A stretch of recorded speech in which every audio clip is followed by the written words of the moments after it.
It started with whispers of doubt. Not the dramatic kind, no tearful arguments or slammed doors, just quiet inconsistencies that I began to notice, and catalog.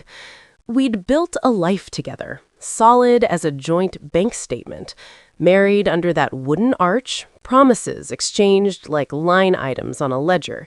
He knew my coffee order by heart. I knew the way his fingers drummed when he was hiding something. Trust was our foundation, assumed, not audited.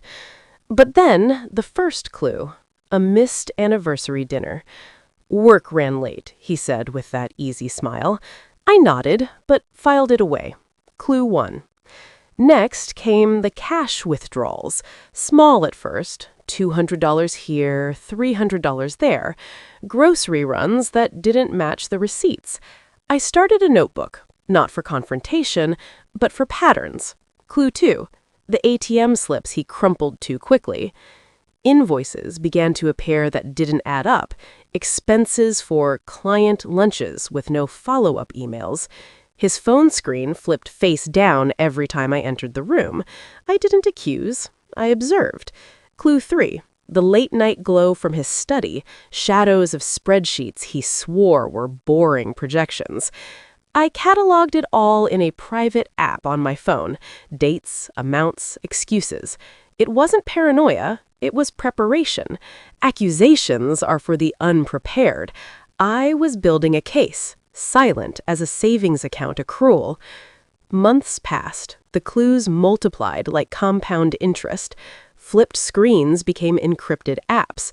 Work calls turned into hushed conversations in the garage. And then the ledger. Not his confession, but his carelessness. A forgotten tab on his laptop. Transfers. Dozens of them. Small, deliberate drains from our joint accounts to ones I didn't recognize. Notes like footnotes in a contract. Contingency fund. Names I'd never heard. He wasn't cheating with a lover. He was siphoning our future, piece by piece, for some escape he thought I'd never see. The shock? It was brief, like a market dip you buy on. Then resolution set in. I moved like a forensic accountant, auditing her own life. That night, I dove into trust law, free PDFs from legal sites, highlighted clauses until dawn. By morning, I'd called a divorce attorney with a list, every clue timestamped. Step 1, protect the assets. I opened shadow accounts in my name only, staggered small transfers from our joint ones, under the radar, no flags raised. Clue catalog became action plan. I invoked the very contingency clause he'd drafted years ago, proudly calling it airtight. Irony is the best revenge. Step 2, erode his facade. He thrived on reputation, country club handshakes, op-eds on integrity. I didn't gossip. I shared facts, redacted statements, dated discrepancies, slipped into conversations with his golf buddies. Just curious, I'd say, voice neutral. Allies turned cautious. Invites dried up. His polished world cracked from the inside. The family caught wind, of course. A group text at 9:12 p.m. We've talked. Best if you step away for now. My sister's heart emoji felt like a footnote. My reply, understood. I'll step away entirely. Take care. They thought it was surrender. It was my exit strategy. The settlement? A Wednesday lunch. Him in his power suit, me with a folder of originals. I slid it across. The ledger printouts, his own claws staring back at him. Amounts? Dates? Your handwriting. Charm bounced off. Shame? He tried it. You overreacted. Bargaining followed. Let's split evenly. But evidence doesn't negotiate. At 7:49 p.m., as the ink dried on the forms, I hit execute. $87,000 redirected, clean, legal, to where it belonged.